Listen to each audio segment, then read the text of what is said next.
Guys, dito oh. Dito tayo tumama. Yan. Yan mga dalawang dangkal yan oh. Laki niyan. Dito tumama yung gulong natin. Kasi yan paliko yan oh. Blind spot doon. May nasalubong ako na yan paliko yan hanggang doon. Blind spot talaga yan. May nasalubong ako na trailer.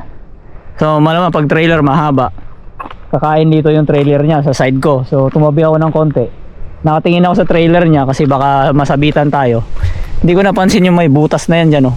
Tama kayo nang narinig guys. Pumasok yung gulong natin doon sa butas. Actually, malalim yan. Mga mahigit isang dangkal. Ang dami mga nagko-complain dyan na siraan ng gulong, nababasagan ng gulong. Kaya ang ginawa nila, tinakpan na lang muna. Kung makikita niyo sa video ko, mababaw na siya. Hindi yan ganyan dati. At ingat kayo kasi meron pang isa niyan. Nakita ko kahapon, malaki din, tsaka malalim. Pero this time, hindi naman tayo nabasagan tulad ng dati. Kaya pa naman itong gawin kung ipapa-repair mo sa wheel repair shop. Pero medyo may kamahalan din. Kaya naisipan ko, bumili na lang ng bago. Pang di-display ko na lang to. Actually, hindi ko naman talaga siya napansin na nag-wiggle. Ang nakapansin nito yung mekaniko natin nung nagpa-service tayo ng sasakyan. Kasi dito sa Australia, pag nagpa-service ka ng sasakyan, i-check nila lahat yan from top to bottom. So pinaikot nga ng mekaniko yung mga wheels natin. Sinabi niya sa akin yung harapan bandang left side, buckle daw. Sabi ko rin sa kanya, pumasok yan sa butas sa may Naracoorte Road. Ang ginawa niya, pinagpalit niya na muna, nilagay niya sa likuran kasi kung sa harapan daw to, malakas daw mag-vibrate yung manubela ko. Lalo na on high speed. Kaya kinagabihan, umorder na tayo kaagad ng rim para mapalitan na to. Hindi kasi pwedeng pabayaan ko na ganito at ginagamit din natin ito pang road sheet. Dumating na nga yung bago nating binili. Then dumiretso na tayo sa Nissan kasi napagpabook na tayo ng a day before. Gumastos din ako ng $35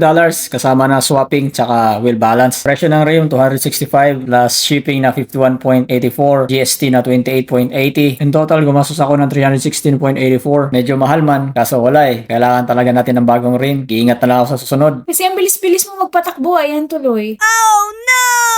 Bala ko sana gawing full spare wheel tong rim natin kasi nga ang gamit natin dito ay donut lang. Eh kaso medyo malapad siya, 7.5 inches. Makapal siya pag nilagay natin doon sa may lagayan ng spare wheel. So hindi ko masara yung takip. So, baka ang gagawin ko dito, gagawin ko na lang lamesa. Hanap na lang tayo na bilog na salamin din para may lamesa na tayo dito sa harapan ng TV. Ang ganda kaya nito, sayang naman kung yung tatapong ko, itatambak ko lang sa likod. O siya, ang haba na nito mga sinabi ko. Hindi pa naman ako sanay mag-voice over, pero ba't naisipan ko ngayon? Kung gusto nyo mapanood ang full video nito, ilink ko na lang sa baba. So yun lang guys, maraming salamat. See you on the next one. Bye! At kung gusto mo pa ng Buhay Australia content, follow for more.